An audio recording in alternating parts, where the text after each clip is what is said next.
our main pilot project app is basically we want to let our robot be able to map a unknown closed environment, and given is a desire, like a given starting point, and make it be able to navigate to a desired destination while it could avoid the obstacles on its path.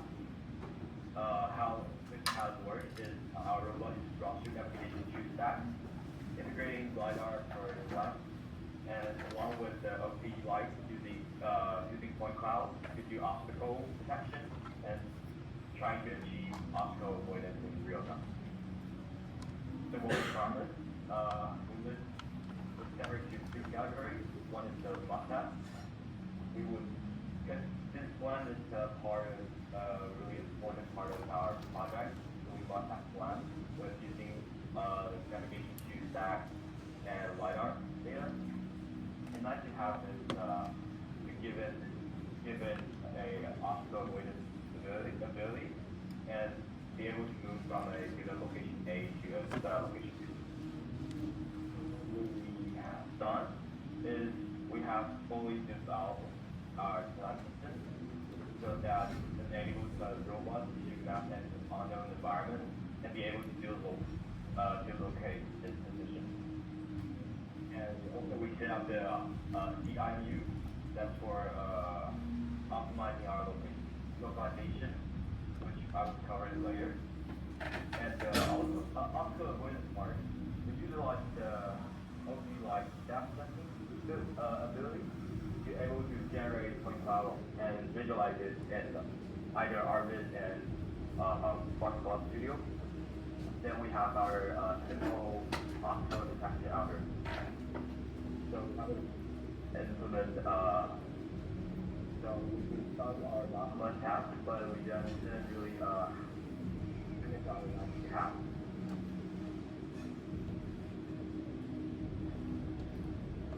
It's our demo for our flat system. It's the mapping. So I know if you guys can hear the video. Yeah. We can see it. I don't know if we can hear. Is it a video set? Is there any like lagging? No, we're good. It looks clear. We just don't have the sound because when you share something, you have to share with the sound, but it's all right. We can see the caption on it. Here is like we placed a robot on a unknown environment, and now we're running 24/1 online agent build. Let's start doing the mapping. So you can see on the visualization tool, we have a map right now.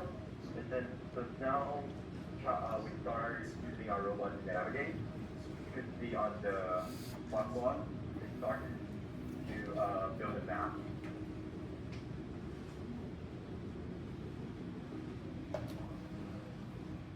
Working at night, very good.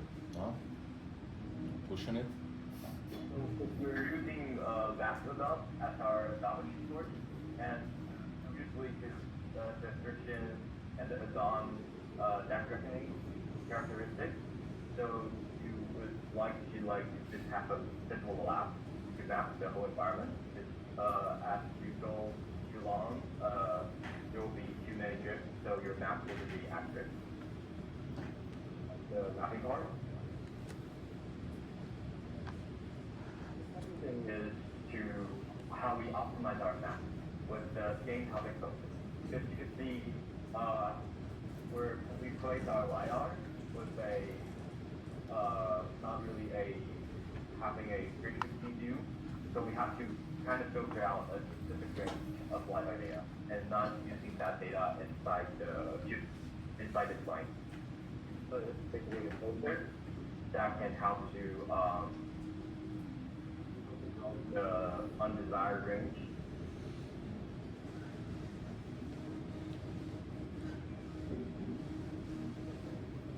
The result is because the non-filter map has the path when you're recording, but the filter map is much clearer and much better.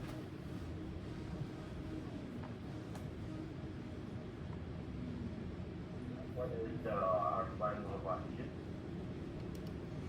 The MCL localization method and enable localization with LiDAR data and the DOM. Once we're done with mapping, we save the map under our Jetson directory.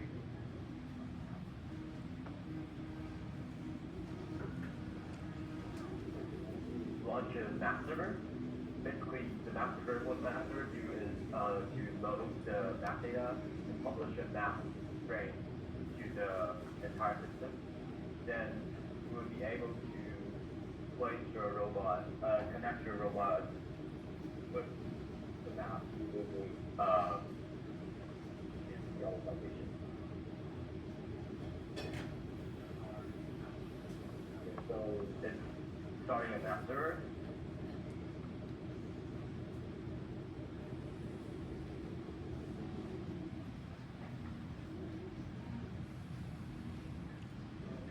Map to stack packages. There are several tools that are really useful to help you do the localization. Right now we have the map set up, but it's on the wrong position. So now we want the map to AMCL and bring the life cycle up. But you can see the yellow line arrow, which is saying that we're missing initial pulse. So it doesn't know where your robot is on the map. So now you have to publish a initial pulse to let the map know where your robot is right now. So we use Flux Studio and basically publish a pulse. So now Wait, so let me see if I get this. So basically, he didn't know where it was initially, and then you went to the map that you already created and say, hey, this is where you are. Start then to localize. So we want to suggest MCL a close enough initial pulse to be able to set it start correctly. Right. Okay. So as time goes, navigating, and it was start directly with the LiDAR data and the numbers data into give a better estimated code. Likely the same position on the physical road that on our map frame. IMU, while localization, our knowledge of the drift has not increases, so we plan to do distribution with IMU, and we actually set up the IMU. So you can see it has the 3 degree region, including roll, pitch, scale, and we didn't show the accelerometer data, but how this distribution works is we're using the acceleration and do double integration and estimate a position data and be able to have 2 position source, then use the extended quality extended human filter to kind of boost them together and to get a better post estimation.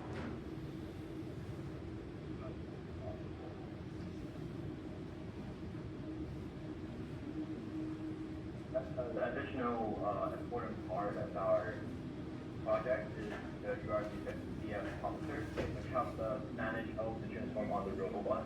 It's really essential because you want to know every link, every part on the robot, what's their relationship and the transform and the coordinate system to be able to do the mapping and do the localization. So you can see on the last chart, we have our URCF model on the orbit, and we have our physical robot on the right side. And our EF tree.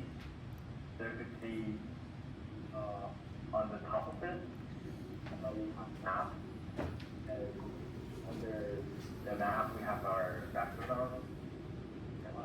We have all our robot base train and other sensitive trains.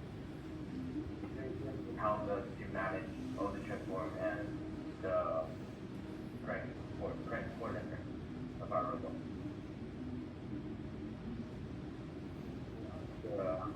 The avoidance part. So before avoidance, we want to be able to detect the obstacle. So we use the point cloud. Utilize the point cloud ability on our open light camera,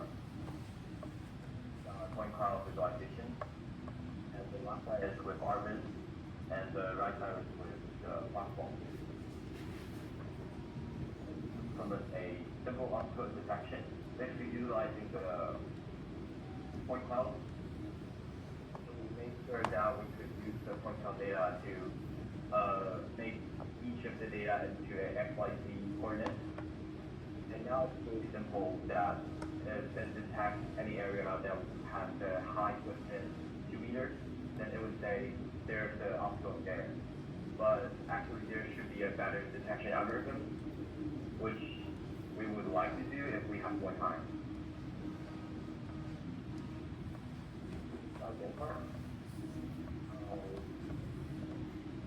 The whole project schedule, we spend most of our time doing research and see how we could implement our plan. So the last year, only for our obstacle avoidance part. The most important part is how, if anyone wants to reproduce our project, this is how we have a full description of how we can reproduce our project and be able to do further action on it. GitHub repo, and it's also on the UTMC MAE 138 GitHub.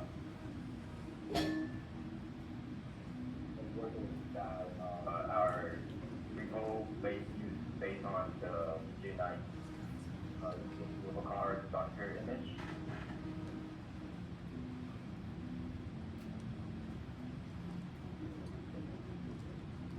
That thing is the further action, which is we want to kind of give a broader vision on we want to do more if we have more time. And also if others want to keep working on based on our project now, then it's work more and our suggestion for that. So first thing is the one optimization. So we were able to gain the values from the IMU, but we haven't entered the Kalman filter to do the syntax. So the first thing would be doing Kalman filtering with a geometry and IMU double integration. The second thing that we would suggest is actually, because now we're using LiDAR to do the plan, so it would be a 2D plan. Sometimes if you want to do navigating in 2D, it would be good enough, but just think that we have a DAP camera, and using the point cloud, we could actually do a visual plan, which is speed plan through the DAP camera, and now this plan would be in 3D. So you were doing navigation in 3D instead of 2D. So that would be another thing that would be really interesting if we have more time to do it. Second thing is the point cloud obstacle detection. So if we have more time, we would like to basically develop an algorithm that could kind of identify the point cloud and kind of categorize mark down individual obstacle group and mark down the position of them. Then we could add it into a basic code now to obstacle layer, which is for our further path planning. So when doing path planning, then the path planner server would know where your obstacle is, and it could try to avoid that. The last thing is to be able to navigate it through, we have to set up the path planning service system and use the route control, either using guided control or using space-based control to control the robot to navigate from point A, given point A to a desired location at point B. For our project. Any questions? Right, questions away. I think it was pretty aggressive. Now just remember, right? So it's cool, but you're gonna run out of time. So hopefully one of the things for this class is really, hey, I would like to do this thing, it's super cool, but let me promise what's the must have, and the other thing is nice to have because you most likely gonna run out of time, right? Think about it, taking other classes, this is completely new for you. Most of you 10 weeks ago have no clue what it was the robot that you're gonna be seeing in this class, yeah? And you have to learn the whole thing. Go ahead, question over there. Speak up so we can get your voice on the Winston, phone. can you hear me?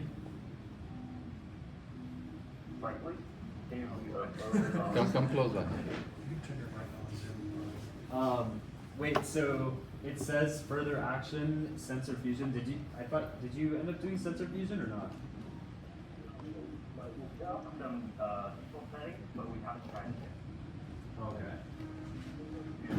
Kind of use our tool and combine it with the GSP little card container. I think it would be really easy to do shoulder filter with the dummy, but you have to kind of implement IN level integration out of our stuff.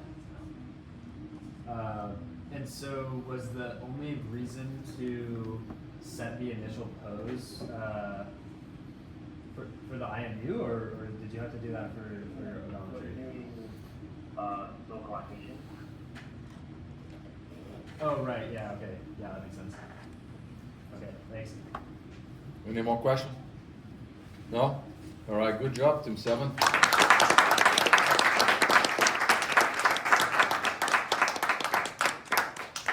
All right, stop then, Alex. Welcome to our presentation for our moving drone base. I'm Jeffrey. So yeah, here's our table of contents. This is what we'll be going over in our presentation. Wait a minute. Let's go. Jeffrey and? Ben? Come on. Other than that, people don't know who you are, right? So yeah, so here's our table of contents. And then, so for the summary of our project, the idea that we were embodying, I'm sure everyone has seen our drone, but the idea was that for our car, we were going to have the camera be facing the drone, and then as the drone flies in the air, the car will be able to follow it. Instead of the drone following the car. Yes. All right. And so yeah, so we were using following the drone. I got it, man. I got it. So we were using OpenCV, machine learning in ROS2, and the initial idea that we had for our project was to have a landing base, which we actually did 3D print and we're intending on using, but we'll talk more about that later. But the potential applications that we kind of were thinking about and that got us inspired outside of lane following, line following, which we did use a little bit, was such as agriculture and search and rescue, where if there is dense foliage or there's rough terrain and it's really difficult for a car to be able to see where it's going, you can use a drone to help assist you and be able to navigate. And so yeah, so what we promised by week 10, so we did have to scale back initially what we were intending on showing. And so that's why our must-haves were the camera detect the drone and the car follow the drone, and we were successfully able to complete those. But what would have been nice to have was definitely have the car be able to navigate certain obstacles, especially use the LiDAR, which we did install on our car, but we never really used. And then also have the drone land on the car. We, like I said, we had cut out the base plate, and it was all set up, but we just didn't have the chance and the time to really set up our second camera and allow for that to be really developed. And then also the car adjusts for drone landing. We were anticipating that if the drone was slightly off center, we could have the car basically be able to modify and move its location so that it would land in the center of the base plate. And that's also why we made our base plate super massive, just to ensure that we have a large space in case the drone doesn't land in the center. It's for safety. Okay, so what have we done? What worked and what didn't work? So we successfully trained 2 RoboFlow models on 2 different drones. The first one was, well, Riyadh's going to talk about this, but the first one had a smaller data set. It was a little bit inconsistent, so we decided to go for a second model. We successfully wrote most of our code in VS Code into our Docker because Nano is not very fun to work with all the time, especially if you're writing a lot of code. We were able to get X11 forwarding working, and we were able to display like visual feedback for when we're tracking the drone and how it's actually getting its error values and how it's steering. And then we were able to implement our RoboFlow models on the OBD camera. Now, while we were doing this project, we ran into big issues improving the FPS on our camera, and we tried FPS stands for? frames per second. And we tried these couple of things. The local model hosting and the inference on the Jetson, we didn't end up fully exploring because we solved the problem before. And then we also tried, because X11 is a bit of an outdated framework, we were thinking that the delay was coming from the X11 forwarding. And so we tried exploring this thing called X2Go, but we weren't able to make it work. So just to make sure I got it, so you do have the RoboFlow running on the OKD. Yes. So AI on the edge of the edge. Yes. Right. And it's pulling it from And then we had a bit of trouble. I just put this in here to mention that we had trouble like testing because our data set was taken entirely outdoors. So when we tried to do it in the lab, it was detecting things that weren't there. Yeah. So I'm going to talk a bit about RoboFlow, and this is a bit of a, let's say, a bumpy ride because we trained our first drone and we realized that the drone wasn't that fast and it wouldn't maintain altitude, and so we had a bit of issues with that. So, and the thing was, when we took a smaller data set and we limited our train set, what we realized was that it was not boxing the drone properly and following it for a long time. So you would essentially, when you would put the drone around and you would move it around, it would not follow the drone, the centroid would get lost, right? So what we did was we increased sample size to 2,700. That 1% accuracy, it sounds very minimal, right? It's only 1%, wow. But the thing is different because the ratio of train set to validation set to test set, so there are two different. So it trains on a sample data, and then it validates that sample data, and then it tests on that data. So it's very interesting. I found this is what I call a golden ratio, is 15 to 16 to 1. Because when I did it, and when we did it at night, it was late night, and I didn't have the drone with me. So I took out my iPad, I put a photo of the drone, like says Maverick Pro, and I put it in front of the camera of the car, and the car started, it didn't lose it. It was perfect because the centroid was locating it. And I think that really has to do with a greater train size. So I think I've followed that up in our GitHub, so that future teams, when they train, they should know that your test size doesn't matter because your test size, you're already testing it, right? Your car will follow it. So try to reduce your test size. Validation is important. You need to have validation because when you're training on a sample data, your confidence interval varies, and you want to set it at a higher confidence interval. I preferably set it at 60%. You can set it lower, but 50%, 55%, good.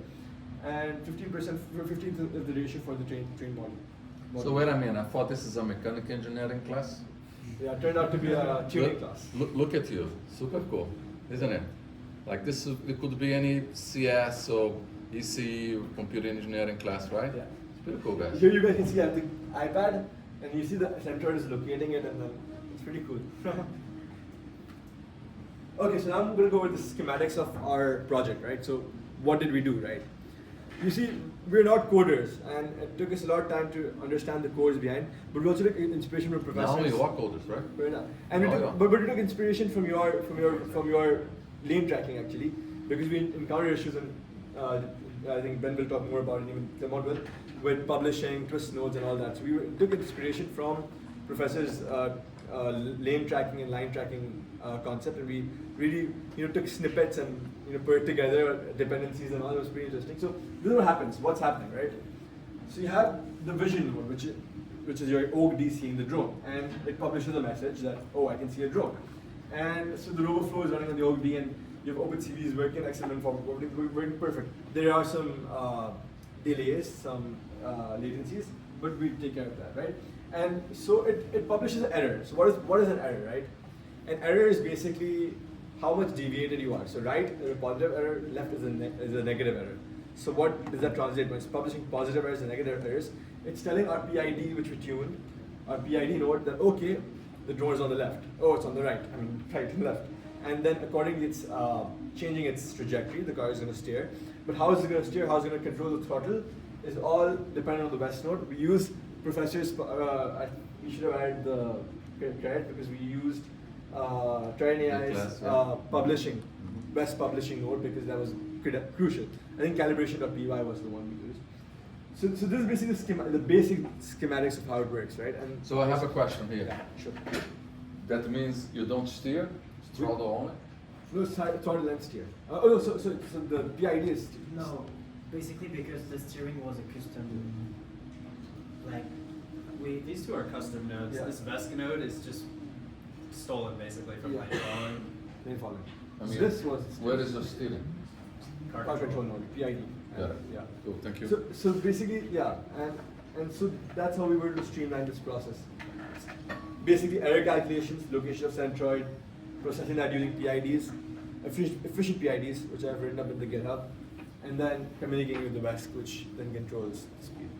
And VESC is a bit funny because when you're doing the tuning of the VESC, sometimes it starts trotting because it makes remember when you were having the issues? Oh, yeah. You just trot and like have a jerky motion. Yeah.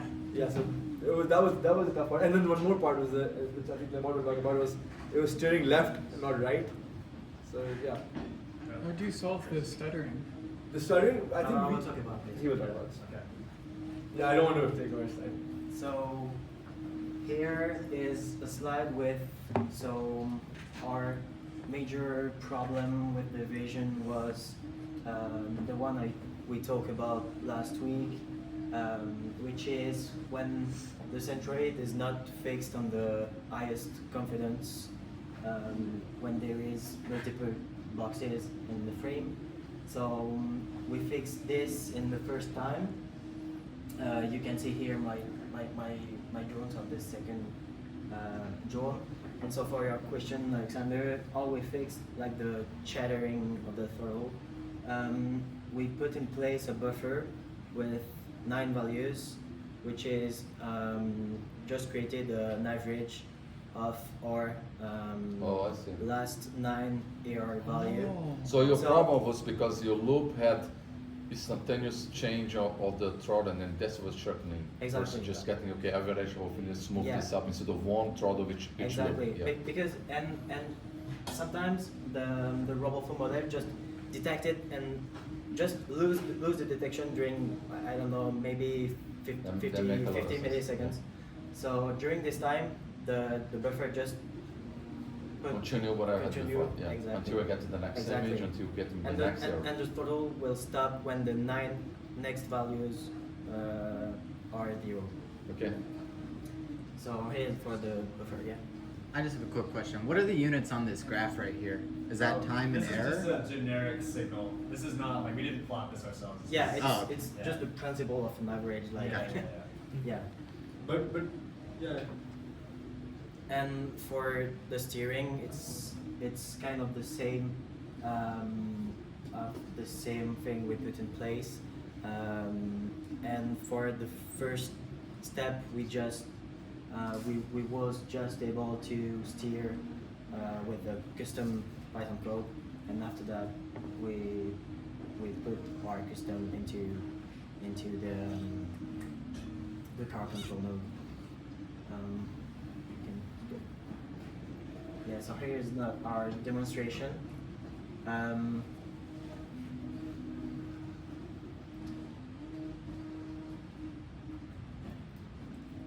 So you can see the car like stop sometimes because it loses the drone.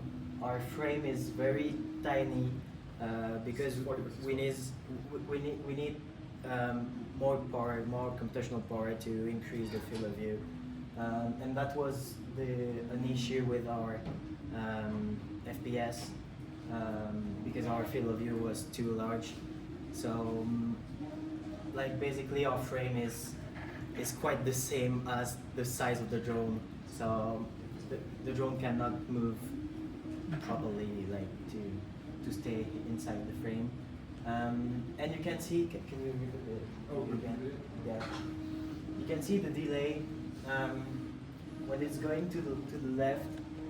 If you look, the car will act just maybe 2 seconds after, and this is the problem we cannot fix with the Jetson and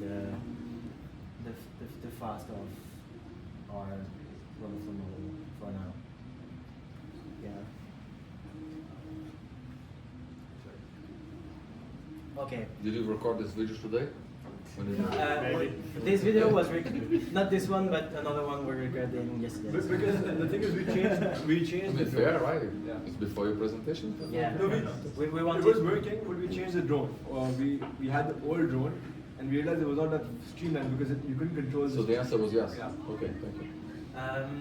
And this was our last big issue with X11 forwarding. Uh-huh. We was not, if you see the top line, we was not able to start our container anymore during maybe 20 hours or I don't know. So we was in trouble at this time. This is like Wednesday night to Thursday. So why this happened? We think it's because our Jetson crashed. We was multiple SSH and change code at the same time. Or I don't know. Just the Jetson crashed, and this happened after that. So it was the X authority file was not a readable. So cannot just display X size and cannot start the container. So Okay, good. So at least you're sharing the solution here. You remove Yeah. the X servers that basically have so their. Okay. yeah, we finally removed all the Yeah. file with X Yeah, yeah. authority and put all the permissions for. Good. Thanks for sharing. This is on the GitHub as well, and this is a deceptive issue because X authority, what's the issue? You LSLA give X RW, right? But it's not actually that. It's completely different. All right. What do you think about X Is the authority? picture the fix you guys made when the Jetson crashed? Like, Yeah, Yeah. that was us. This was us a couple days ago. Okay, Alright. so now this is talking about the real-time performance stream. So when we started using the RoboFlow node and running our model on the OAK-D, it was like 2 FPS. It couldn't do like any it just wouldn't work. We could not possibly follow the drone in real time with that kind of speed. And so we spent a long time trying to figure out where the latency was coming from. So these are the questions we were looking at, like is it in the model inference itself, and is it like the time it takes to go to the server and get back with the predictions? Is it X11 forwarding, and is it like the GUIs that we're spinning up that's causing the delay? Or do we just have a bad OAK-D? And so we did some benchmarking tests, just trying to like change the code a little bit, try to reduce the resolution and stuff like that. And then I was working on Jetson inference and RoboFlow model hosting, so like trying to bring the model into a Docker container that runs on the Jetson and then doing inference locally instead of pulling from the cloud. And then luckily though, team Quacksack helped us out, and we were able to get up to 20 hertz. We just switched out the OAK-Ds and then we switched back. So I think it might have been a USB issue, and the frame resizing, and now it's running at 20 hertz as opposed to 4. How many times per second is 20? Is 2,000 or 200,000? 2 million. Oh, fine. It's not clear. But yeah, we spent a lot of time trying to get performance improvements. how were Nice. you able to test for performance? We were just doing like a loop timer. Yeah, and just display messages at each So you just step of the loop. okay, so you just timed yourself. Debugging work. Up to solving problems and the problems and the people who helped us, right? So, we ran into a lot of issues. Mainly some with RoboFlow, some with node communication. I think Daniel's team. Oh, the two Daniels. What's the team number? Team Quack Swag. Yeah, they're declared because they were doing a similar thing to us because they were tracking. So their model really helped us. The only thing different between their model and our model per se would be that our model was moving.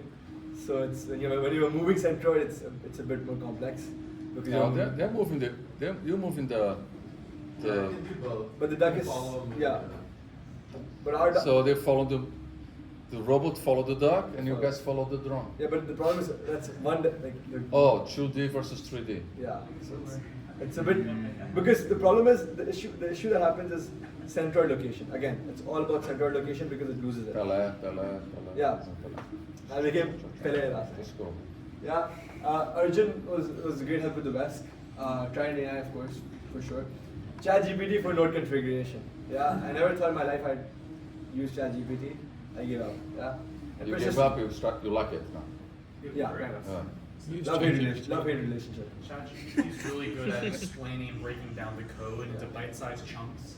So it helps to understand whether you write it yourself or if you find it online. If you throw it to ChatGPT and specifically say like, explain this to me, it'll break it down nicely so you understand what's going on. And lastly was persistence. You know, I was lucky to have one of a few of the best engineers I have on this team. Commendable performance. I think we all played a very important role in pulling this up. It was long nighters, all nighters. I never thought I'd say EBU 2 till 6 a.m. in the morning, but it worked. Yeah, I had to convince Clement to take an Uber at night. And no. I think please take it. Yeah, it's good. So now, if we did have another week, this is what we would have done. So we definitely wanted to set up the LiDAR support, be able to avoid obstacles along the way. And that would also include obstacle detection and avoidance, make sure that nothing gets in the way, we can still move around. And then if the car loses the drone, start looking for it, basically have it kind of be in the seeking mode, and so it basically just doesn't stop. And basically all we did leading up to this point was a lot of the heavy lifting, and so now this would have been a lot easier to kind of set up and get everything going. So, Not too bad for a quarter. It's no, nice. not at all. We Far from learning from scratch. So. we're very happy, and so yeah. All right. And the point is we wrote very majority of our code with custom code, with custom Python file, and we stole very tiny things from lane following or from all the stuff. So yeah. Good. You learn. That's the most important, right? So you don't know if stuff's not working, know why it's not working. It's as important as just work. So yeah. We just stole some of your code. But that's and fine, some, man. and some of the, It's open source. You're supposed to use no, it. and some of the Coca-Cola from the lab. Yeah. Some of the Coca-Cola from the lab is missing. Totally fine. Okay. And so Alright. yeah. So for here, I'd like to say thank you for listening, and I'd like to say thank you to everyone that helped us. Obrigado. And yeah, we definitely would have not made it this far without all of you guys' support. And I say thank you. So, Yeah. Thank you.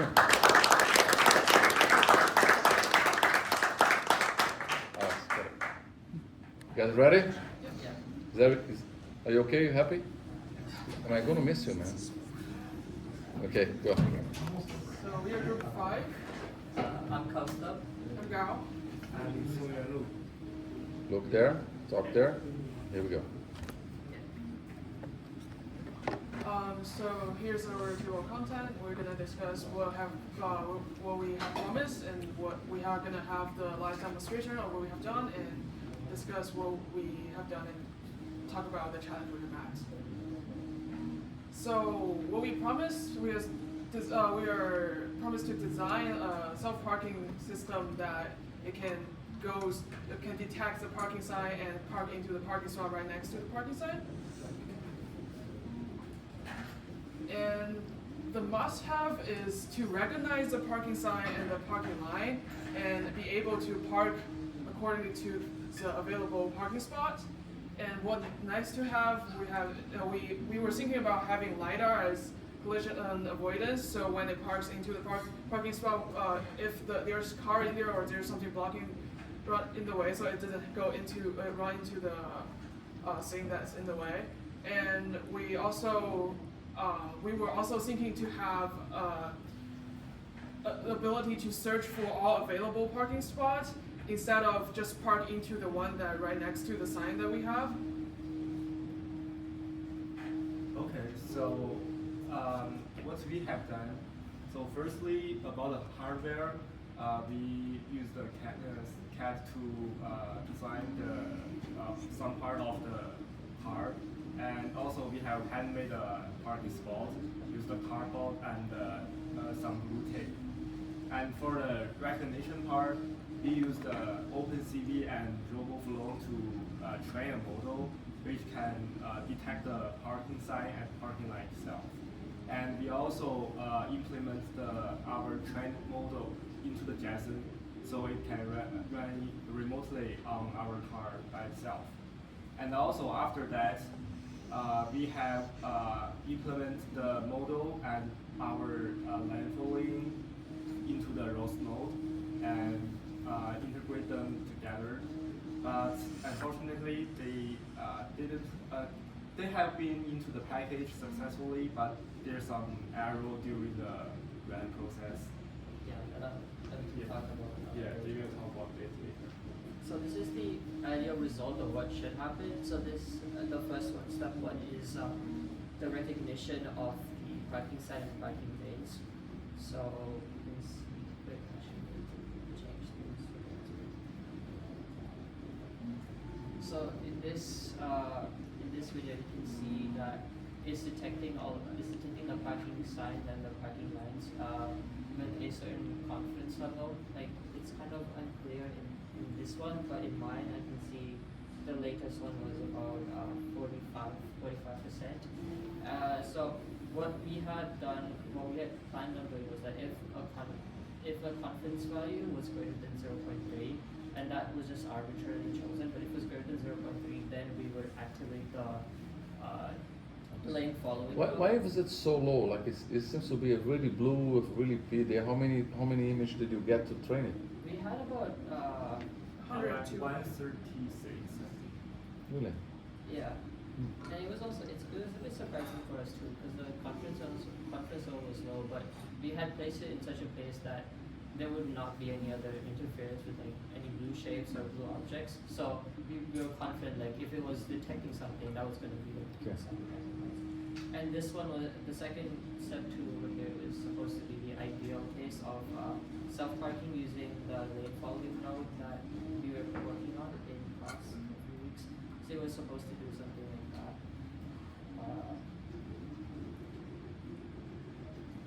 This is just the hardware. Yeah, this is the hardware we have used.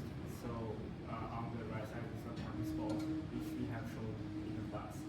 Yeah. And the other is the CAD model used. This is for the RoboFlow training. Yeah, this is for the RoboFlow training. So we have used like 130 image to train the model, and it can detect the parking sign and parking line. And I think to detect the parking sign is pretty good. But for a parking line, maybe it will miss detection some blue things into a parking line. Yeah. Because the parking line is just a simple structure, so it doesn't have so many features. So once it detects some blue things, it may come to a parking line. So this was the ROS 2 node that we were trying to implement. So the first part here. What are you saying trying to implement? Like the trying to implement both parking recognition and lane following. Oh, for both. For both, yeah. So the first part until before the run second node part over here, this is all just parking sign recognition, parking lane recognition over here. It's implemented in ROS node. And what we did was that so once we run this parking recognition, if confidence was greater than 0.3 as we discussed, we would run the second node, the second process using like we gave the path for the lane following node, and we asked ROS to basically start running the path. And this is where we ran into a lot of problems. Yeah, and the problem is that we try to use two nodes, and the first one is detect the parking sign, and the second one is called to do the line following, but both two nodes will need to use the camera. So we try to stop the first nodes after the confidence is greater than 0.3, and to avoid both two nodes to use the camera, but it still didn't work. So when we try to call the second node, it will get some issues. They can't find the camera. So was your model running on the camera, or your model was running on the CPU? It was running on the JSON. Really? Because in theory you just subscribe to the image, right? And then you get that. I'm publishing. You can have as many subscribers as your bandwidth is going to have it. So you're saying that when I have two nodes subscribing for the same camera, I had problems? Yeah, Yeah, that's what we assume the problem is. Ah. Yeah, 'cause Yeah. we don't know exactly, and we have asked Arjun and Raymond, but it seems like we couldn't really figure out what's Yeah, we already tried to kill the first node before the second. Yeah, because you're not really connecting to the camera, right? Yeah.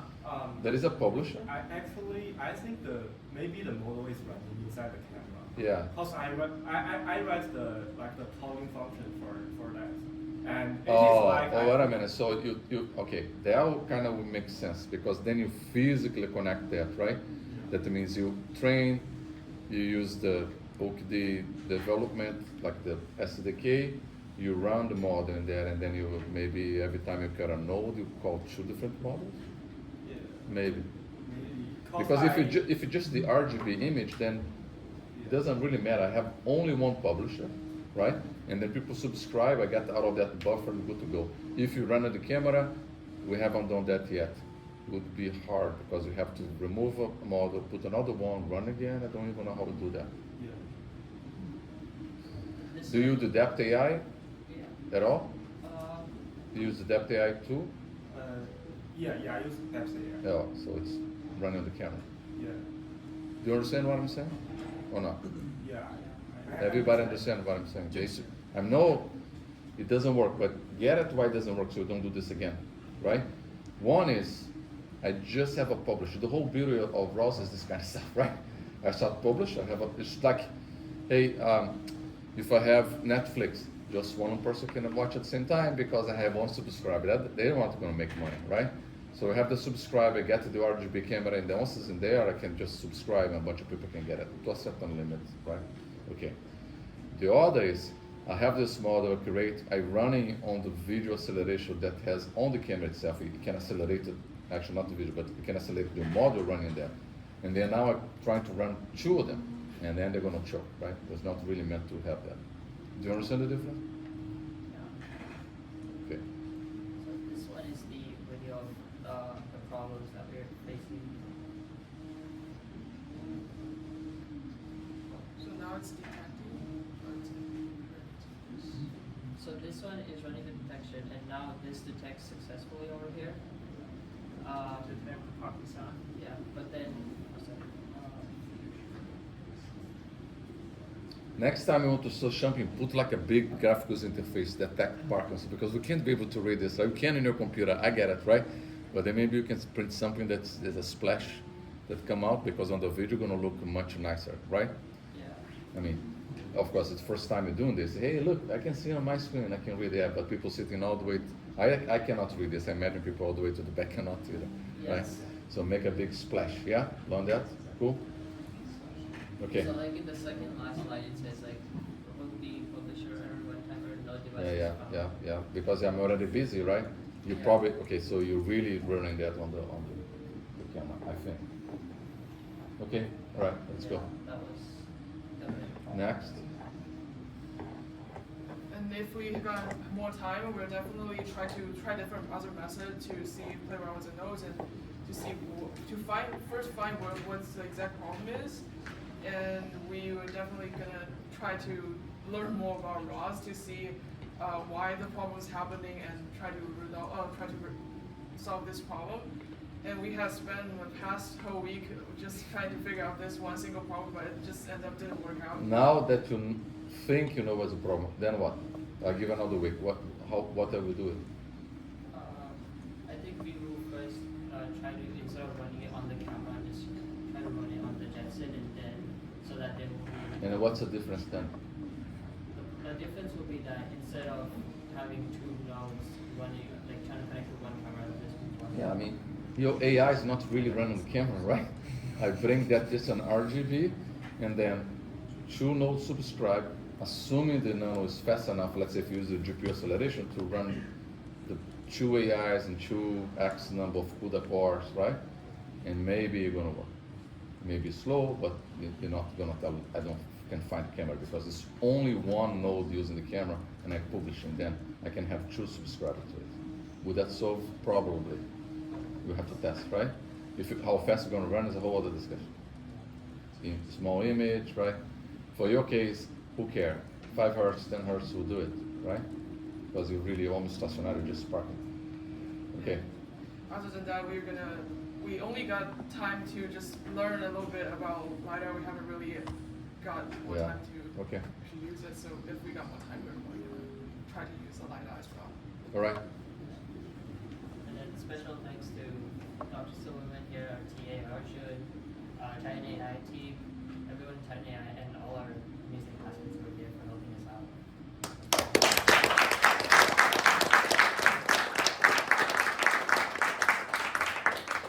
Questions?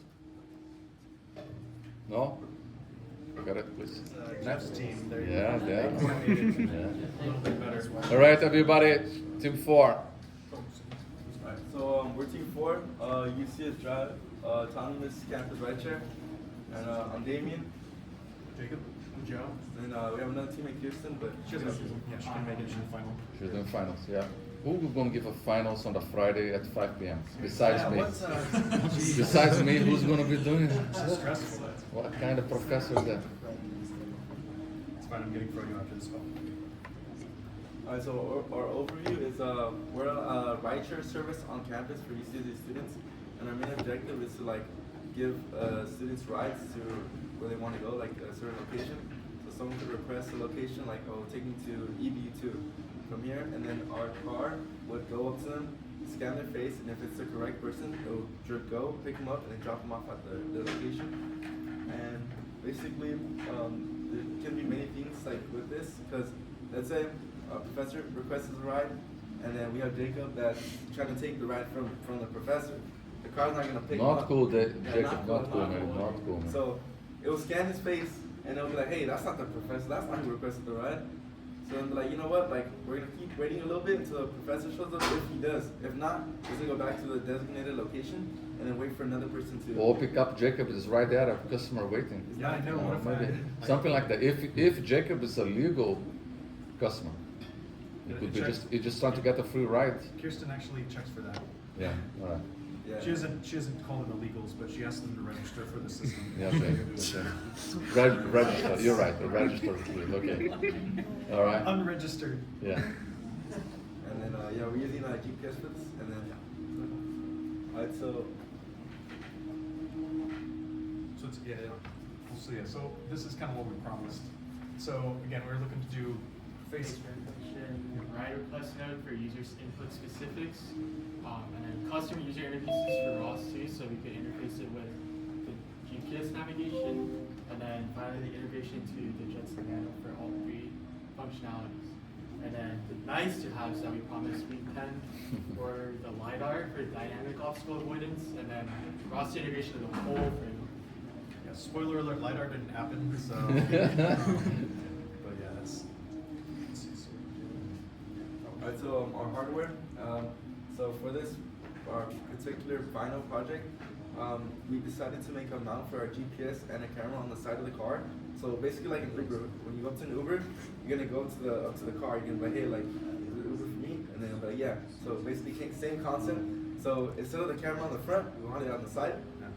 And then another thing, we made side panels because we just noticed that everything kept like coming out of the car, and we kept running over the wires, and it was just not good for the overall.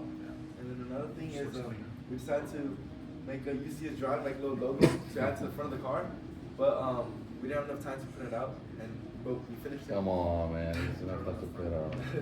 And then basically another thing we did, we reprinted everything so we can have like blacked out, maybe like a Batmobile kind of, and we just missed like the LiDAR, the LiDAR now, and then a piece of the GPS now. Otherwise, it would have been all blacked out. Now I can talk about the face recognition nodes a bit. So how we start is the client and server nodes subscribe to the name message given by a user. And this is from the ride request node that Kirsten made. Basically, you put your first name and your last name and your drop-off location, and then the name gets published. And then upon arriving at the pickup location, the module will deploy the facial recognition node. And then for this, we use the open source Python libraries, CV2 face recognition, and then DLib. But although we did get face recognition and CV2 working, we had a little bit of trouble with DLib interfacing with Jetson Nanos. But there was like a tiny niche fix that we found on the internet, and thankfully we got it to work with Elon as well.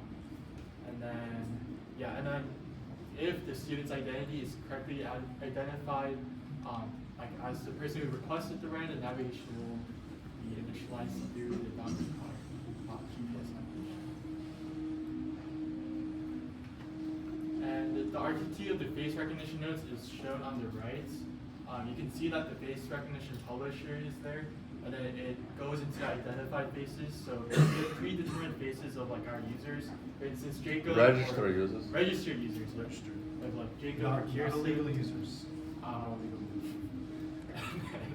And then we have the writer request publisher, which gets the first name, last name, and then the location. And then we have to run both nodes at the same time. And then that goes into a verification service to see if the name matches up and then the face also matches up as well. Videos, yeah. Sounds a video, yeah.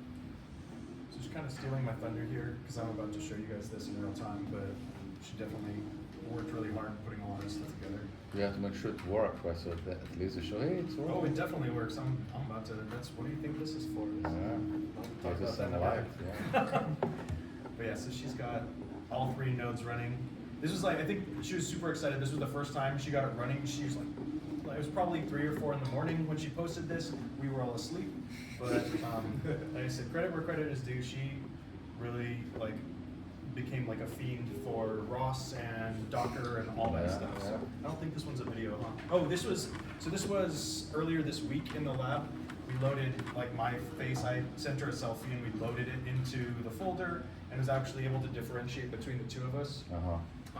And again, I think we pointed it like Danny in the lab, and it's like, hey, maybe if you're gonna share with somebody, hey, it's the 2 people that are really supposed to pick it up. Well, and also, so the really neat thing, and I wasn't gonna demo this, but she actually just has a folder of known faces, and literally all I had to do was copy my selfie into the folder, and when you load, build and load the model, it says, hey, loading Corey, loading Kirsten, loading Jacob, and whoever else you put in the folder. Like if we put Jack, if we put your selfie in there, when we rebuilt it, it would become part of the model automatically based on just the selfie you sent.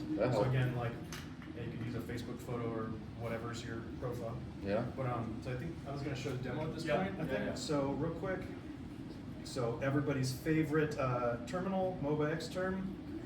So you kind of saw you're talking about splash screens. I got splash screens. Here we go. So I made up 3 bash scripts. They're really simple. Like it's gonna look way cooler than it actually is. It's literally just echoing some ASCII text. I'm old, so I've seen a lot of this. Like this is like, but you can go online literally and generate this now. So I basically put in just a bunch of echo commands, and then I've got source ROS2, our build command, and then sourcing Kirsten's special libraries in this one. And then what it's gonna do, once it's done, this is the longest one because it has the builds built into it. So I actually have that, again, like another like Linux fun thing is you can actually divert all the output. So all the build stuff that you normally see on the screen, you can actually pass that to a null, to /dev/null, and it will prevent that from being output to the terminal. So I kind of, again, just little Linux trickery. It's literally like 10 lines of script. What do you got? Are you building it every time to add the new faces, or? I guess I don't really need to build it every time. I just have the script, like again, this is kind of me. So if you look, loading Corey, loading Kirsten, loading Jacob, and then it's gonna start looking. I guess I don't really need to, I kind of thought it was just part of the demo. I put it into the script for Terminal 1, which this is the one that's doing the actual picture, and I think it's actually going to pop up. So one thing we'll see, the X11 should start any minute. Anyway, so we have Terminal 2, starting the verification service. So she's got a second node here. Verification service pops up. So this is actually running right now. If you look, student not found in the database, it's still please register. So it's seeing all these faces of all these people. Now, you might notice I'm cheating a little bit and I'm using a webcam instead. So I'll talk about that in a second. But this looks unknown, unknown, unknown. None of you are registered. You are all illegal. You all need to register for our service immediately and pay us money. Otherwise, we're not going to give you any rights. So the verification service is ready in Terminal 2. It's waiting for a ride request. So I'm going to start the Terminal 3. We're requesting a ride over here. Again, this looks a lot cooler. It's literally just printing out strings of characters as like a big long string. It's nothing magical. It's completely just, like you said, splash screen. You can actually make your bash terminals do this when you start up if you want to get like super fancy. Enter your first name. So this is me. Let's spell Has my- to be exactly how you register them. Yeah. Okay. First name, last name, and then the database. Okay. So it's doing a write request. It's looking for me. This is my pickup and drop off, and it kind of keeps pinging this. Doesn't see it, doesn't see it, doesn't see it. So then you look and it's going to recognize me, and at some point it's going to say, hi, this is me. Student verified, comparing, and I think there we go. Match, true, hi Jacob, thank you for using UCS Drive. Thank you for paying us money. And then at that point, so again, the one thing that's kind of a gotcha, you guys have noticed, obviously I've got a webcam up here. Jacob, can you show up? Just make sure your face show up there. Turn to your. Oh, you want to see it? So it does show. I'm not sure if it's going to show the text under my face. It wasn't doing that last time. I'd like to have it aimed at my face for as short a time as possible, but that's just me. Anyway, so Kirsten, like I said, she's been fiending on ROS and Docker and all this stuff, and really just kind of deep diving into a lot of it. So she's been working, but I was hogging the robot pretty much for the entire quarter while I was like doing the laps or we were doing different things. So she got the whole code working. She didn't have an OAK-D, so she got it working with the webcam on her laptop, which I thought was kind of cool. One of the things she did was she didn't copy Dominic's source code where you're using OAK-D, the OAK-D libraries and all this stuff. She actually went in and developed something that uses OpenCV, CV2, and a couple of the other libraries from scratch. So this works with like a generic webcam. So literally you guys could run this on your webcam. You could put like a cheap $10 webcam, maybe, on the front of your car. You don't need to buy a $150 OAK-D to get this working. Obviously you wouldn't be working on the edge of the edge, so it's not as cool, but it's pretty cheap. And it's, again, to her credit that she slogged through all that stuff, figured all that out, rather than just kind of like, I would have just told her to copy paste something from Dominic's, get the OAK-D library, get it working. And the same with the container. Well, you graduated already, right? So. I mean, that's just, have to do with so it's that all level. trade-offs really, it's kind of what it is. So like this whole quarter has been trade-offs, which is like probably one of the main lessons. So the other cool thing was, again, she was trying to get everything built into a Docker container, get the Docker container working so we could just slap it on the Jetson and it would work, we'd fire it up, everything would be good to go. So we had a lot of trouble getting the perfect Docker container between ARM and x86 and all this stuff, getting stuff loaded. You guys kind of saw a lot of the conversations in the channel and stuff. So it's a lot of lessons learned, and it kind of becomes, again, like we've got like 1 week left. What do we do? Like if our Docker container, like we don't have the perfect Docker container, so okay, she's got this like excellent Git lab. I'm just gonna load it into Dominic's stuff. I side loaded it and got it all working on, again, just in Dominic's container. So it's kind of going for the perfect solution. Like if we were in production and we wanted to get the perfect thing, like yeah, we want like a clean Docker config, everything load and everything, and if we have infinite time and money, let's do that. If we were trying to just do something fast and loose, like we do what Jacob did, and we just kind of like use her code, put it, like side load it, inject it into like a working Docker container and get it going. But again, it's super duper to her credit that, again, she's coming up with notes from scratch. Like I don't know where it came from. She just kind of like she sees the code in the matrix. And then again with the Docker, really deep diving into the Docker stuff. And we just kind of ran out of time on a lot of that. So again, this is still running. I think it's especially cool. The OAK-D does work. We get like the RGB and stuff, so it wasn't like, oh, our camera's not broken and stuff. It's literally just a matter of just connecting the 2 dots of the OAK-D and her application that like I wasn't able to get it going. So that, again, that's just kind of my fault. And we're doing, so face recognition. You've seen as much of my face as you can possibly stand, so we're getting into the GPS navigation half of this, which this is, again, this one, we've got this working in Donkey, which is kind of what everybody had already done. We've got some sample paths. We went out and, again, recorded sample paths. It's a little squished. I don't know. I think the car looks cool that way. It's just flat. It's more streamlined. It's aerodynamic. If you guys are MAE students, you get it. But so we've got these were all recorded from EBU1 across to like the Magnetic Research Center or to CMR or down to 2001, like by the coffee shop, or down to the pathway that goes towards the bear or things like that. So we have these kind of onesie twosie paths, and the basically my job, which was to Rossify either Rossify the donkey car, which I wasn't able to do, or to get, ideally you'd have a node that would be able to verify the route, side load this CSV file that we'd recorded in Donkey and kind of pass it to a path following node in ROS that would then kind of do the same thing. So we have kind of sample demo GPS stuff, but again, like I had one job all quarter, and this the GPS stuff, but it was definitely non-trivial, and so I think I kind of got lost in the sauce. I was trying to kind of steal some of Dominic's stuff or use somebody else's stuff, and I had completely forgotten that Alex had sent us like the point one nav stuff, which I think is one of the next slides probably, right? So we actually had a point one nav installed in the RoboCar. We were able to get the subscriber messages from point one nav from the CSV, but we just had trouble integrating the controls with the path following nodes for the CSVs. So even though our point one nav was installed and working with the configs that Alex sent us, we just couldn't get it to run properly. I think that has to also do with some of the ROS integration issues that we had, not publishing correctly.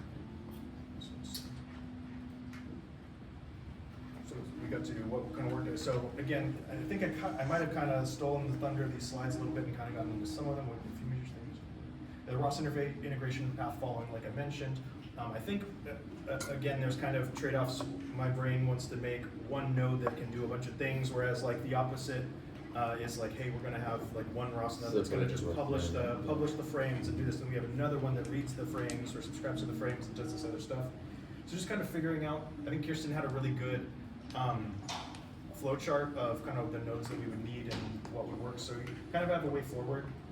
And it's kind of always, I think every single person's slide deck should have like, if you have one more week, which I think Jack is sick of hearing, but I think also it came down to like, again, the trade-offs. Like I know I personally spent way too much time on lane following, and I should have probably started a week earlier on like the GPS navigation and a lot of stuff that was kind of assigned to me. So it's kind of balancing time and workload stuff that I think I kind of could do much better at. But one more week. We just need one more week. Yeah. And then next week we're gonna need one more week. The whole life. If you don't finish it next week, then it's another week. Yeah, I just need one more week. So again, finding a way to initialize donkey car, and again, just calling the donkey car the manage.py with drive, and just feeding it magically, kind of spoon side loading a CSV file where it's like, hey, I totally know where to go, and like then you would see our the little videos that we posted before. But so let's see. So Kirsten again kind of got nuts with the repo. She really likes Markdown apparently as well. So she has like I think she's already loaded up the Git repo. Step by step for not only the framework but also Docker, so you can install. She's awesome. Huh? Yeah. Crazy. So it's Yeah. Okay, cool. So I think what is this? And every presentation needs a Gantt chart. We love Gantt charts. Yeah. This is the last time you guys are gonna have to look at our Gantt chart. So you're welcome.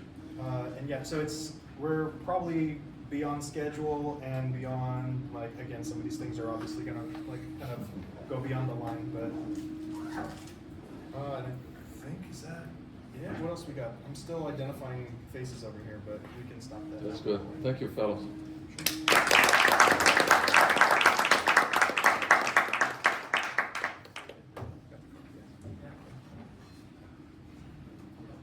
Questions, quick. No, yeah, questions. Jody? Thank you. Take care. Could you have a look at car one? Oh. Yes. Let me guess, the computer science Go guys to having protected. trouble connecting. Yeah, I just switched.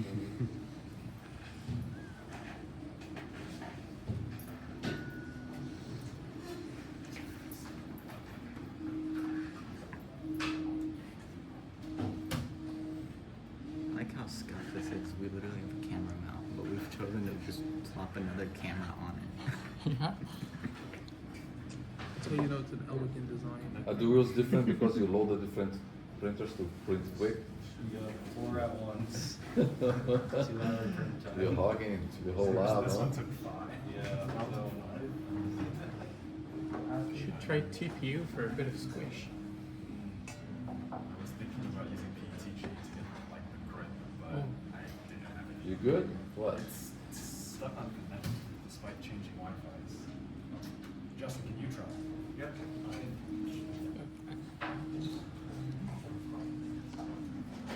Ryan's on the road?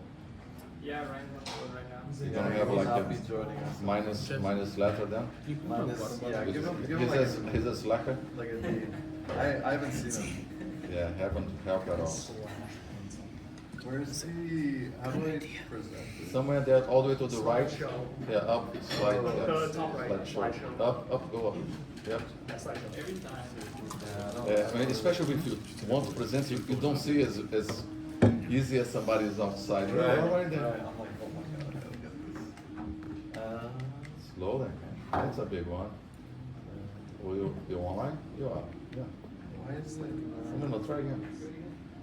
Try again, that's fine. Ah, beautiful. All right. You good, Alex? You Yes, going? it's going. Good? Okay, so I decided to change our name from Quacksack to Quack and Track to be a little more investor That's friendly. nice, that's nice. So we got Quack and Track, it's an autonomous duckling following car. My name's Daniel. I'm also Daniel. And then that guy right there is Ryan. Ryan's slacking off, man. Ryan is, I think he's still sleeping at home. Yeah. All right. Alright, so this is our table of contents. So we're going to go through the summary of our project, then our deliverables, and then we're going to go through the demonstration videos. We have 2 of them. And then what we did accomplish, our technical challenges, the package walkthrough, the roll flow model, and what we would do if we had next week, or even if we had like infinite time, what we would like to do. Infinite time is good, man. Give me that too. The conclusion after that. So the summary of our project, our project name is Quack and Track. Our objective is to build a robot that can autonomously seek and follow a designated mama duck object. This object is developed by RoboFlow. It's a RoboFlow model, and we're deploying that RoboFlow model to an object tracking and PID controlled motor control inside the ROS2 framework using the VEST. So our deliverables, so our hardware, we are using the OPD camera, the Jetson Nano computer, the VEST motor control, and the Wi-Fi adapter on it. So program deliverables, what we have accomplished, we implemented everything into the ROS2 UCSD framework, so it works with that. And then we have a custom roll flow model that deployed for mama duck object detection. Is the mama duck right here. So the camera looks at it, it says that's a mama duck and starts following it. Now we have a Python script that is developed for the seeking mode, which makes it, basically you'll see in the demonstration video where it seeks out the object when it has lost it in its sight. And then we have it park itself in a safe distance away from the mama duck once it's finished following it. That's a lot, we'll see. Yeah. We're gonna start with the little demonstration video. Just have to pause it for a second to let it load. Let it buffer.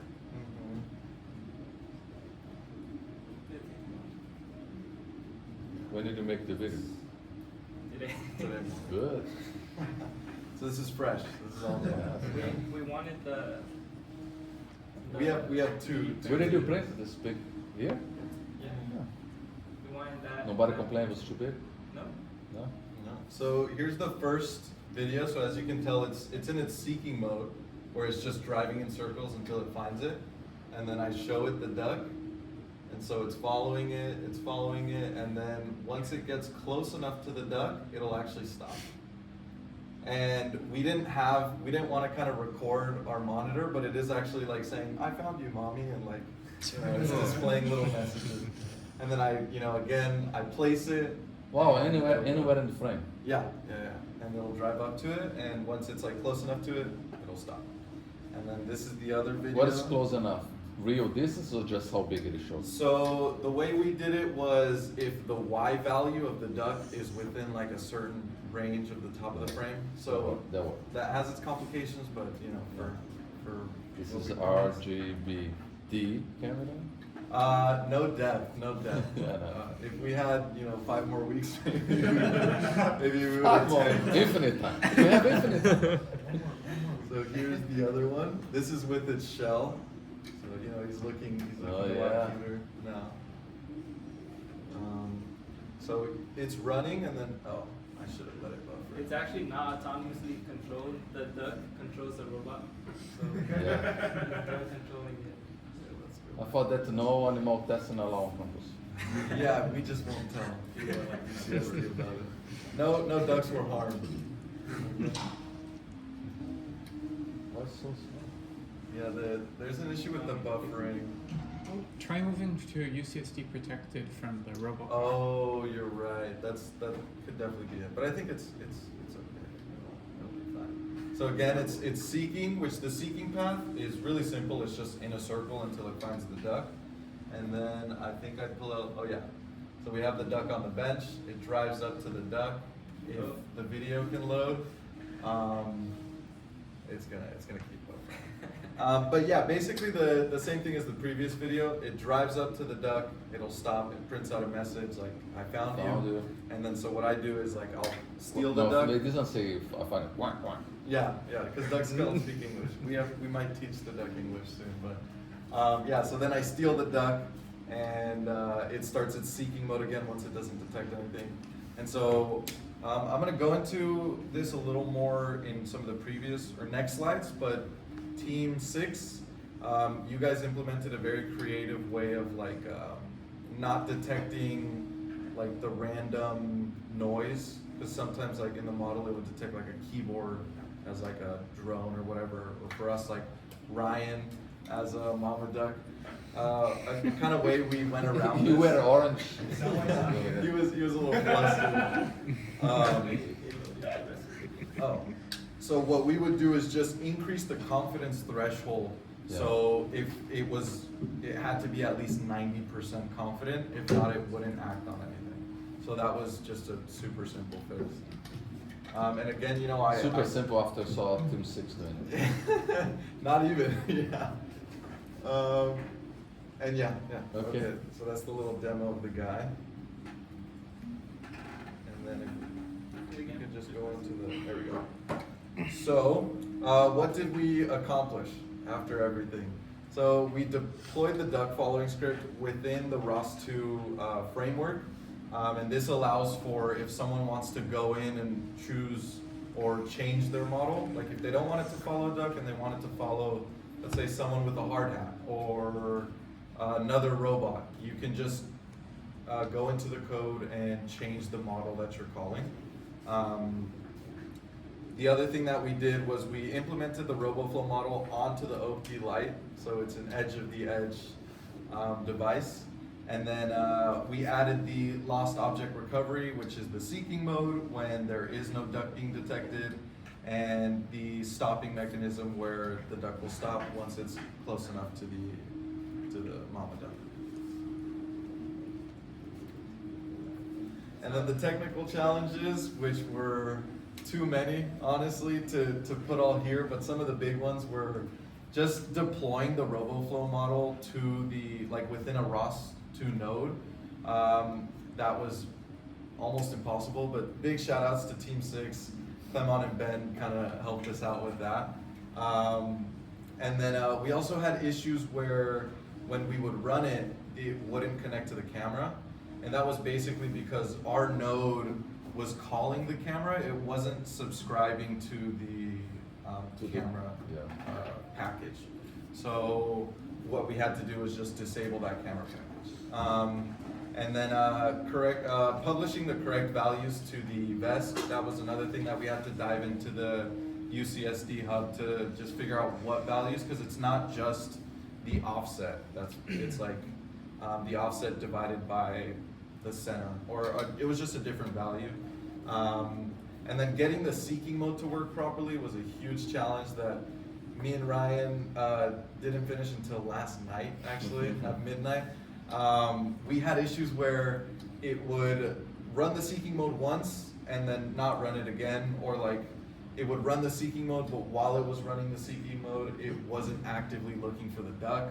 So that was a headache, but how did you guys solve that?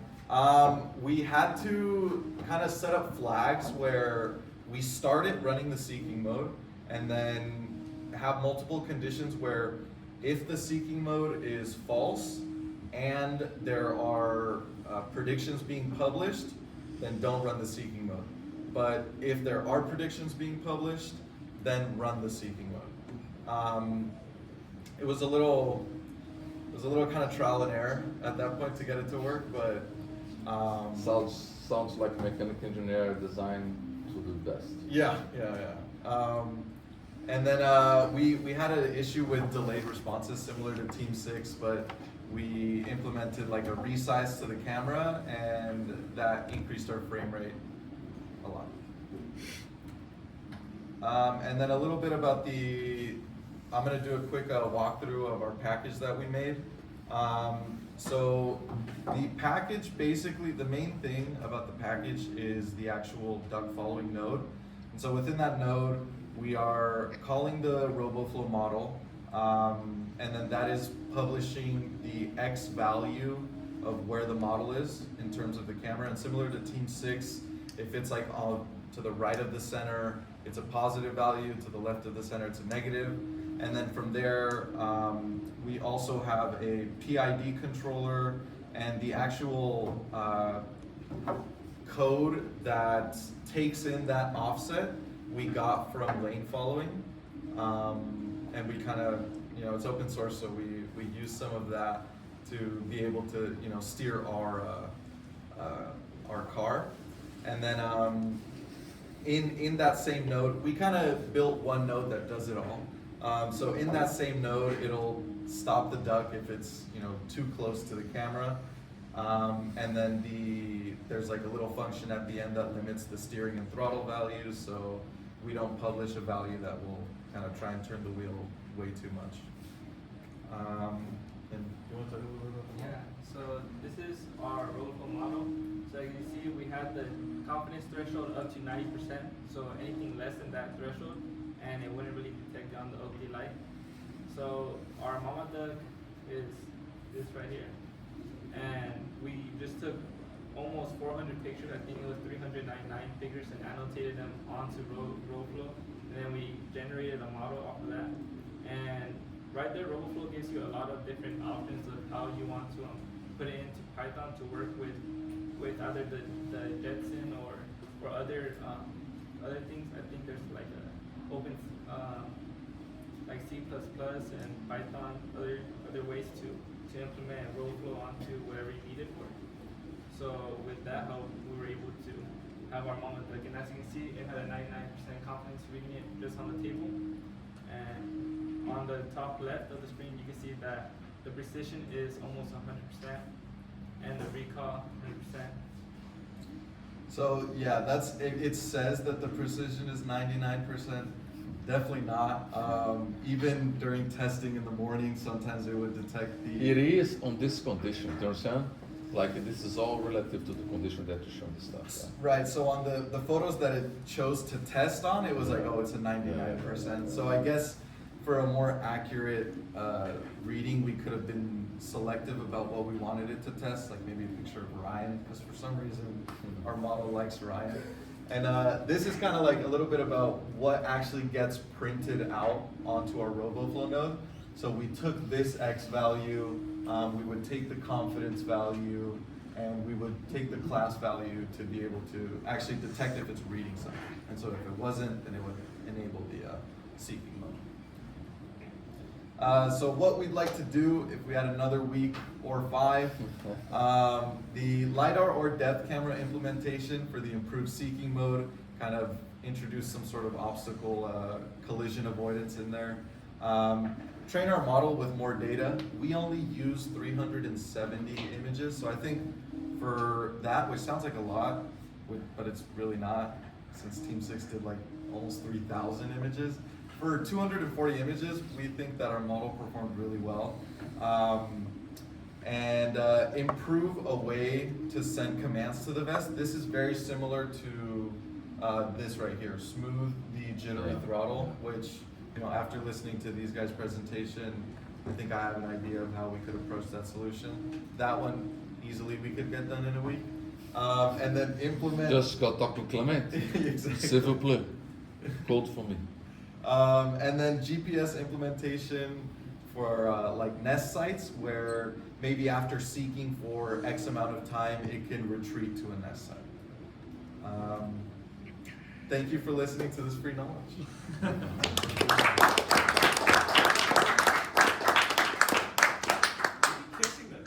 I am kissing the duck right there. Questions? I do have a question. Do you know what the percent overlap parameter in RoboFlow is?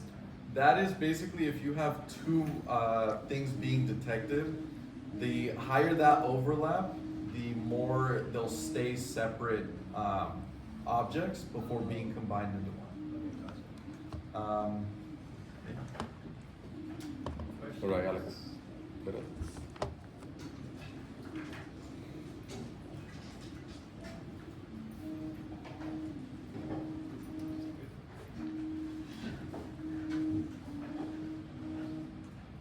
It's loading.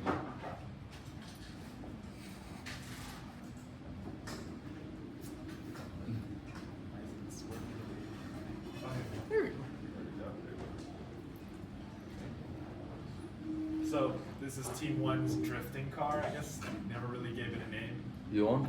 Yeah, it's on. All right. I'm John. I'm Justin. And I'm Seth. And Patrick can't be here today because he's at work, but he's also working.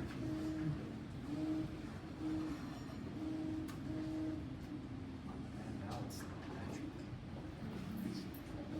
So, as a general summary, the project goal was to get our given car to drift autonomously, and we chose to use Donkey Car to get that to work.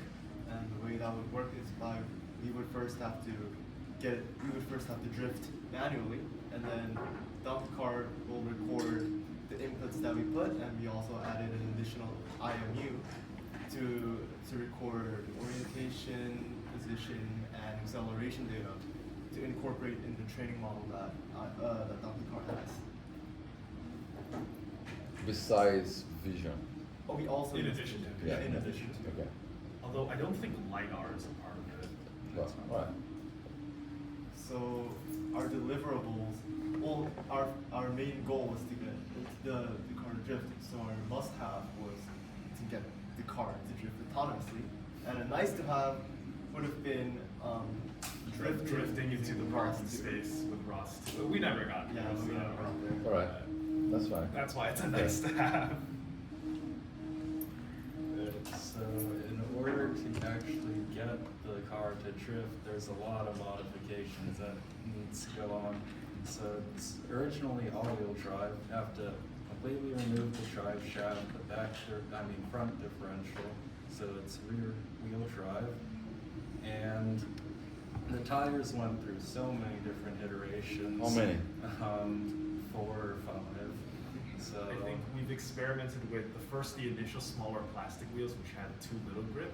We tried switching back to the large wheels, which had too much grip. We put tape on the large wheels, which was a decent balance. Don't forget the half. We had And then small we used wheels. half small wheels, half large wheels. Seth decided to get larger wheels, which was good until we flipped over the car and crashed. I think 2 teams was there when it happened. We just broke the camera mount and had to reprint it. That was 2 days ago, actually. Yesterday. So I had to print another camera mount. Listen, this lesson is like the final push still work, right? There were people doing videos today, right? I recognize just because the clothes. So when people present, say, well, I mean, what if record this?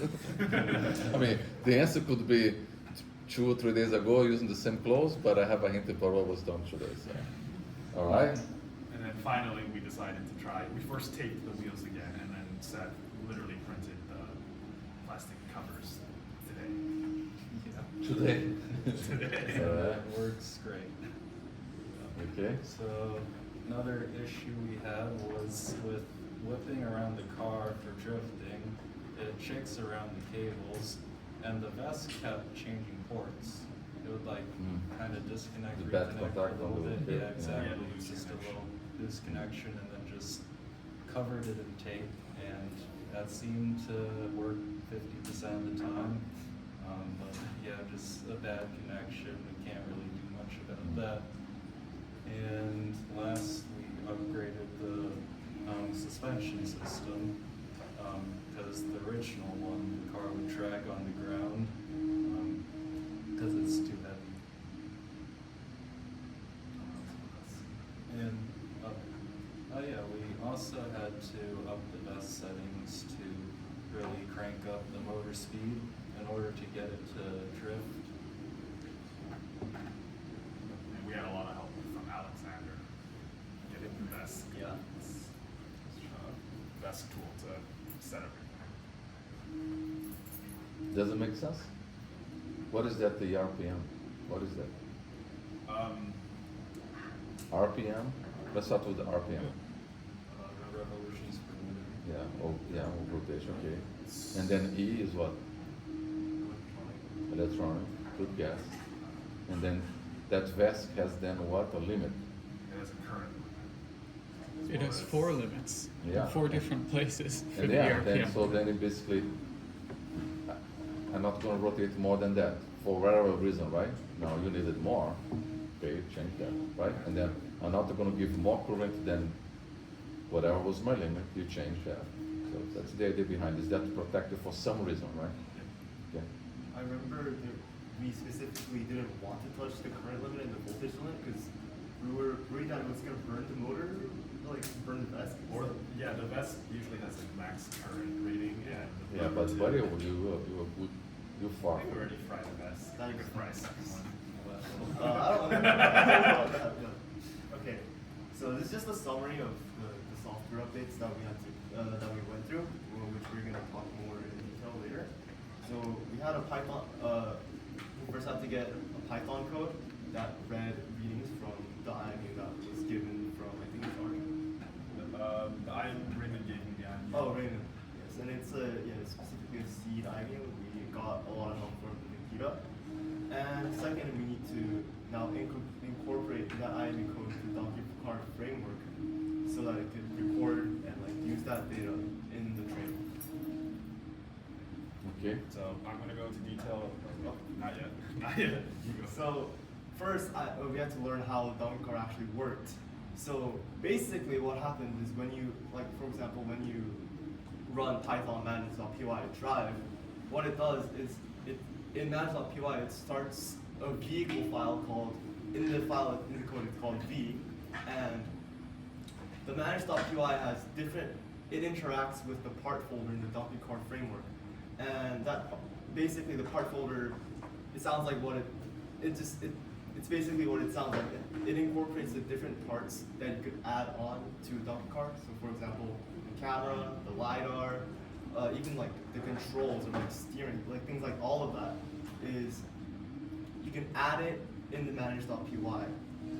But it's also interactive with config.py because usually you can enable or disable the specific parts to be included in manage.py by having have something equal true.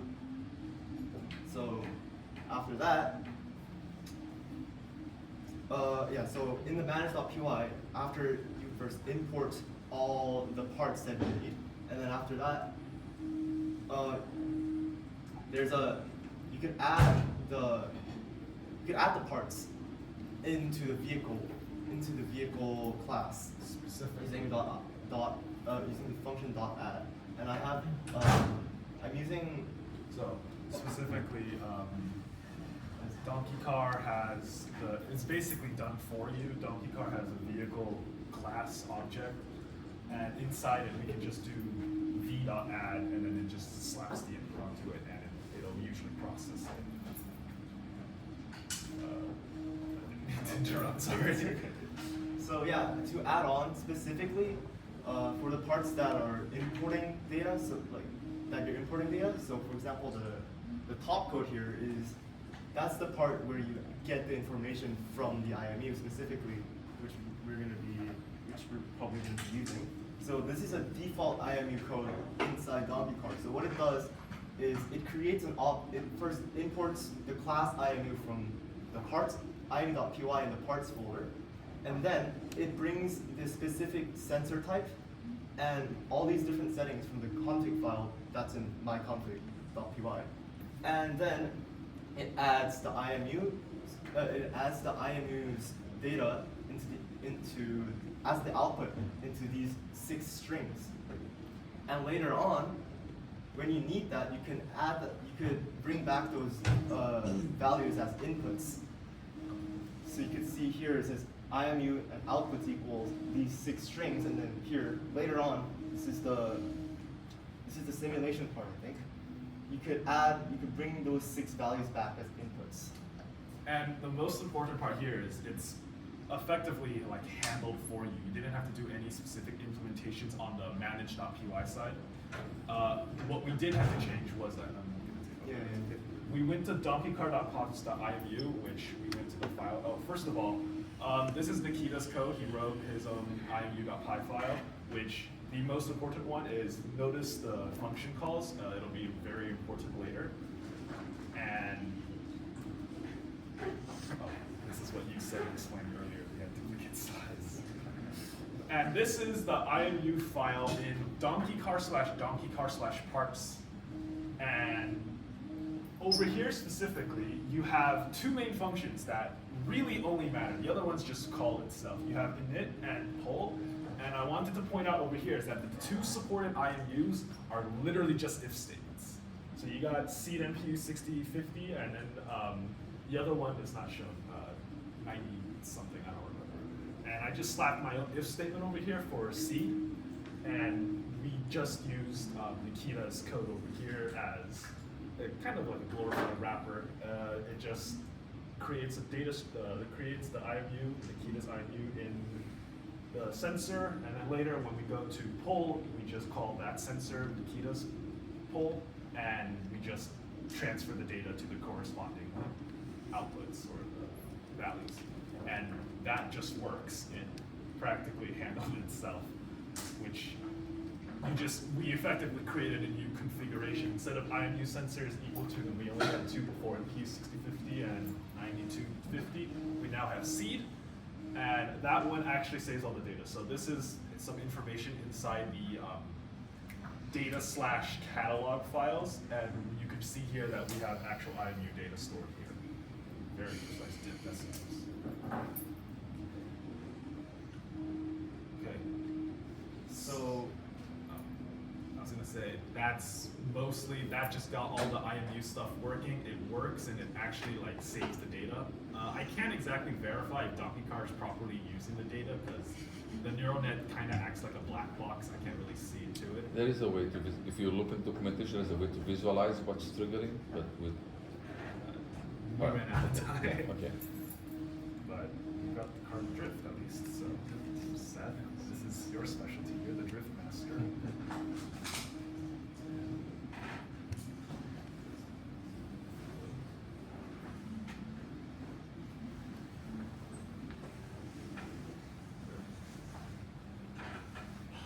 No. We drifted. You didn't see it, but we did it. Yeah, it did happen. Trust me, Wow. guys. It's too fast.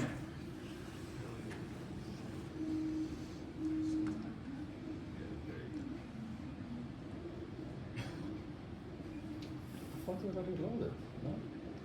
Just this last second, it's not loaded. Oh, okay. This should be good. There we go. And I will quickly say here, while the car is ready to actually start training the autonomous drifting part, we ran out of time. Also, we suck at drifting. So those are the 2 main limitations that we had. We ran out of time before we could train one, and but our 2 main limitations is, again, none of us actually know how to drift. We had Seth here, who was probably the most skilled that we had in drive, and consistency-wise and accuracy-wise, could be better to train a model. Yeah. The thing we could consistently do was if we hit the brakes really hard while turning, we could basically get the car to tightly spin a 180 and turn around. But to actually go 90 degrees across the corner, we noticed that we couldn't really control it. Possibly there's maybe some more hardware we can do. We were thinking, hey, if we had more time, aside from getting good, we were thinking one part about drifting is sometimes they use the emergency brake in cars as like a way to get the wheels to start sliding. And we were thinking, Why is that? You lock with the back wheels, right? Then you're basically gonna start to lock, you lose traction, and yeah. It skids and yeah. The other thing is the joystick controls aren't very precise. Something tells me that if we had like a full-on wheel, it might be easier. I mean, if you had a wheel. Maybe. But okay. Yeah, so that's our project.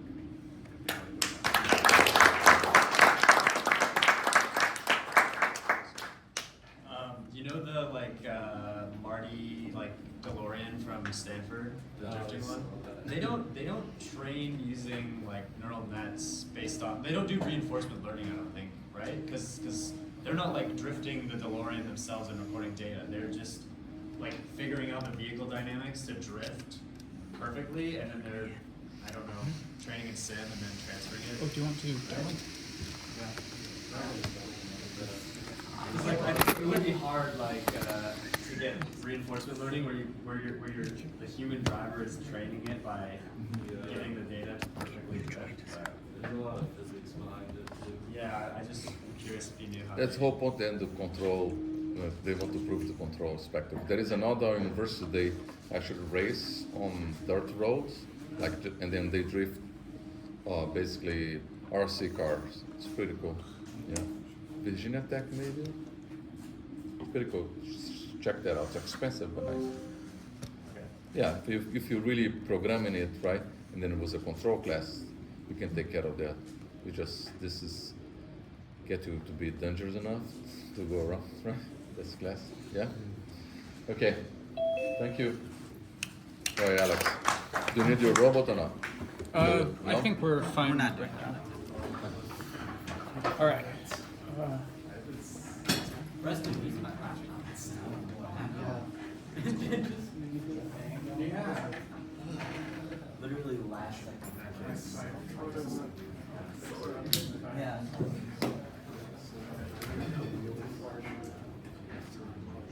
Let's go, let's go. Is that recording? Alright. Yeah, it's recording. We are Yeah, it's recording. We are group 2, the ChatGPT RoboCar group, and our whole project and our robot is named TranquilBot. We asked ChatGPT what it wanted to be named, and it said the grass looked tranquil. So then it said, I'm going to be named TranquilBot. So that's its name. And I'm Jesse. I'm Alexander. I'm Maher. I'm Jason. So here's our Gantt chart. We were able to complete most of our goals by the deadline, except for getting ChatGPT to trigger the path driving command automatically. And so we also could not get a follow me function going to follow a person because we never got it to be able to detect a face or recognize a constant subject. Those were stretch goals. Yeah. So what we have got working is ChatGPT with image processing, and we also were able to use multiple ChatGPT models within the robot to do different actions. And here we can show some of the successes we had. We were able to get ChatGPT to output certain paths. So if you go to the very bottom video, that should be the path following for the heart.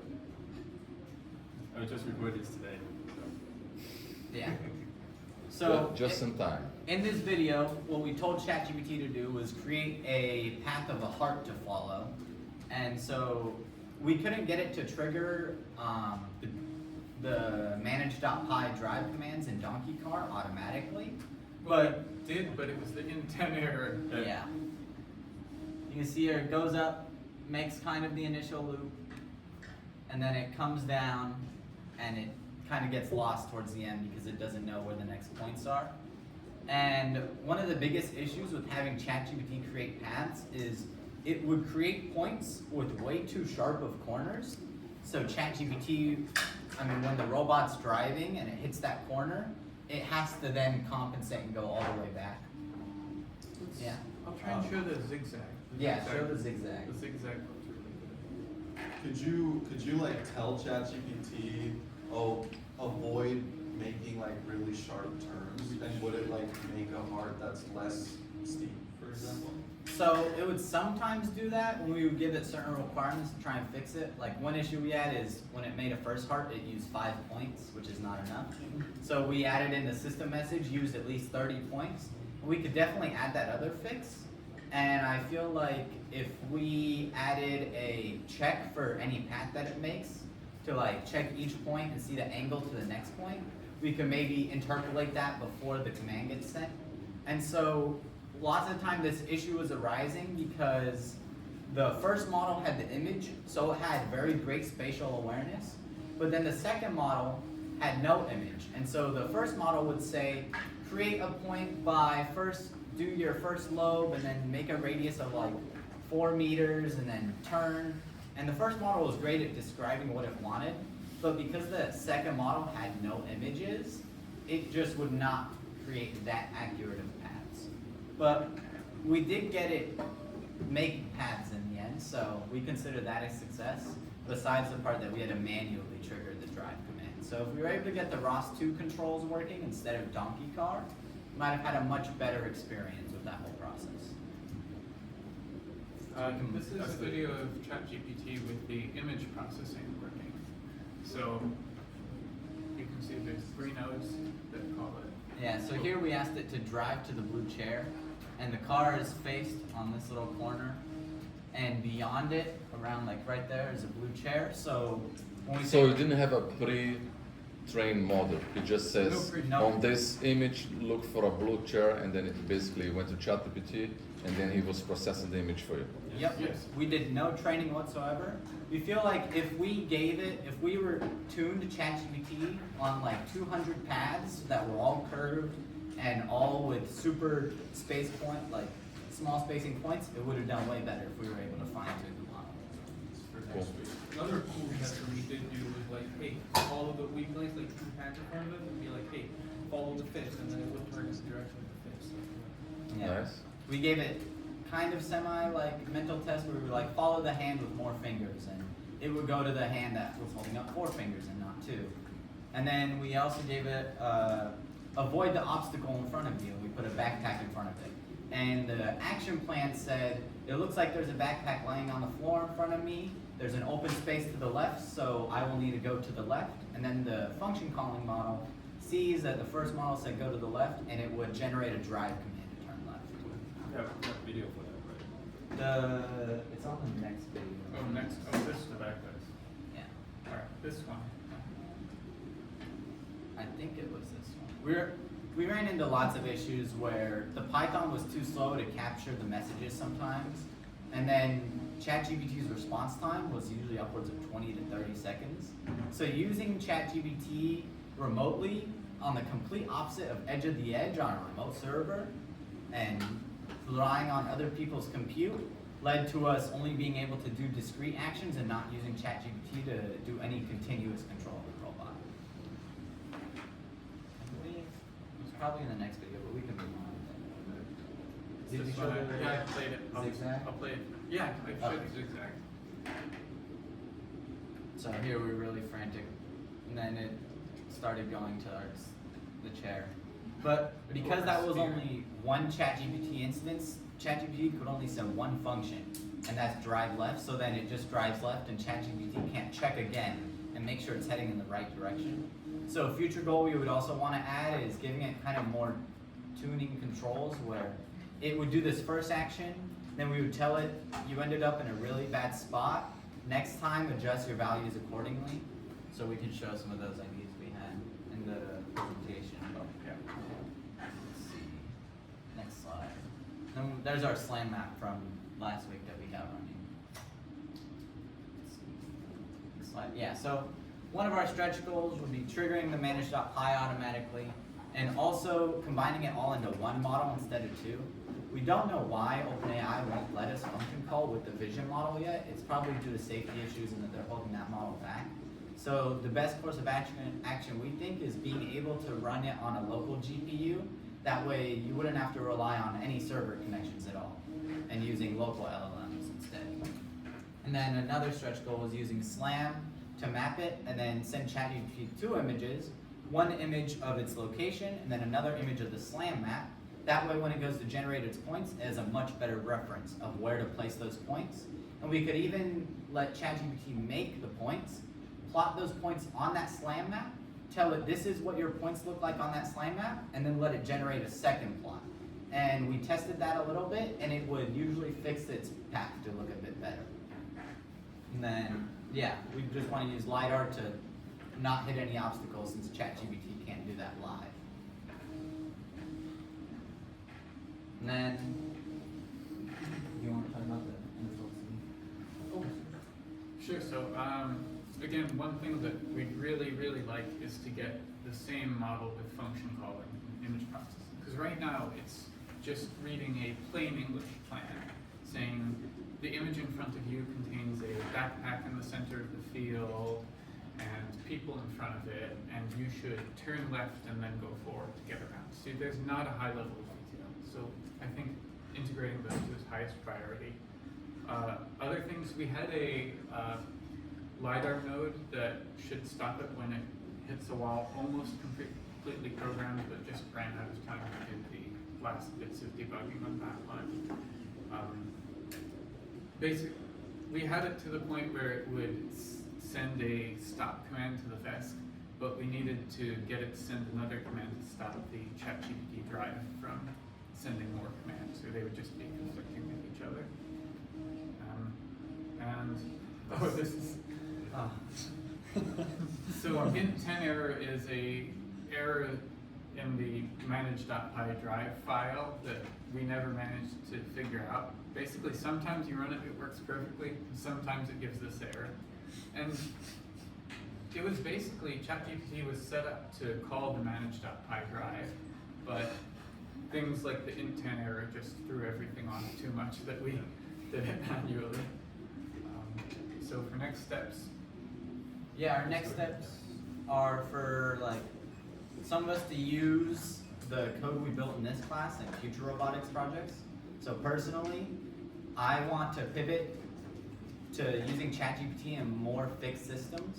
Because one of the issues we really encountered was that there's so many degrees of freedom in how the robot can move about the space that ChatGPT can't really precisely control that.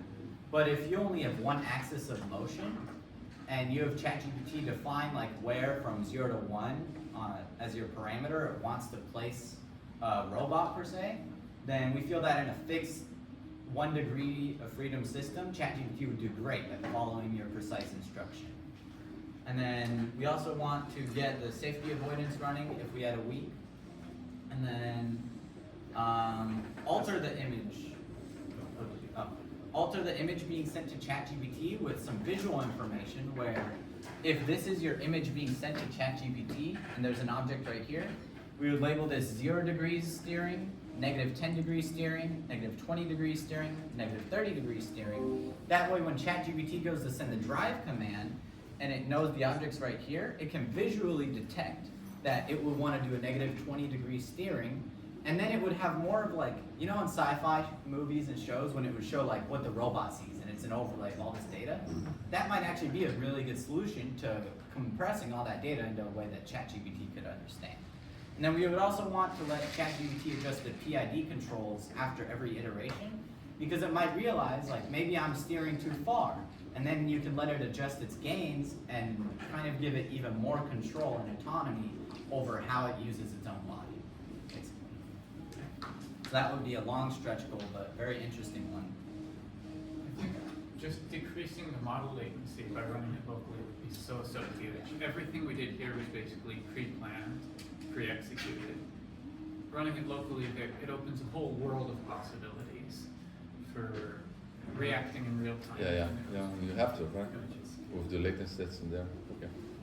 I want to thank you, Professor Arjun, a lot of people from Triton AI, like Sid helped so much with the GPS, Ross too publishing, debugging, Raymond helped a lot with camera issues. Arjun is just the absolute goat, and so many of the people in this class have helped me so much. I should have listed it out. I was scared that I would forget people who helped me. Thank you so much, everybody.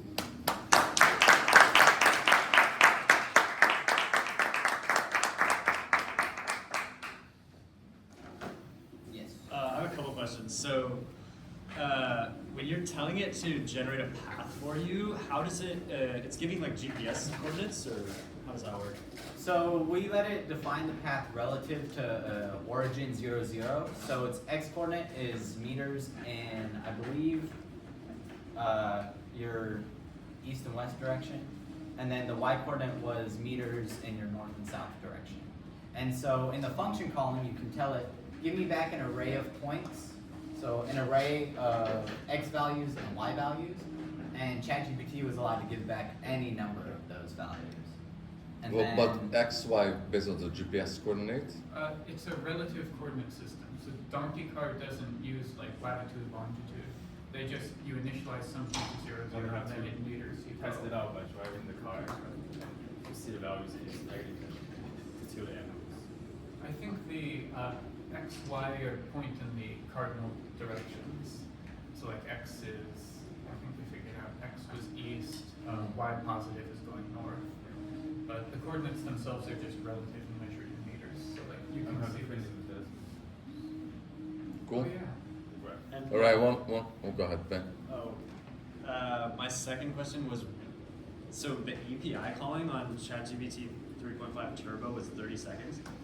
no, we changed so the vision was usually around 20 seconds. Okay. 3.5 Turbo was around like half a second. Oh. But 3.5 Turbo, when it was function calling, would only ever give us a straight line back. No matter, even if we told it a circle, it would be like, and it would all be straight lines. But GPT-4 was actually able to generate a lot more dynamic shapes. So we switched to using GPT-4 without vision for our function calling, which did increase costs, but in the end we only spent around $5. GPT-4 took 20 seconds. Yeah, the function calling GPT-4 took around 3 seconds per. So it's really the image that takes forever to process. Oh, I So see. if you don't have an image and you're just using verbal commands, you may be able to get the speeds that you need, especially if your commands are simple enough for 3.5 to interpret. How much money have you spent on GPT costs? $6. So it wasn't that bad for running the model once every couple minutes for 4 hours. We spent around $6. Done. If you want to those visualize are my questions. Oh, yeah? Okay. We all good, everybody? Want to stop recording? if you want a visualization of how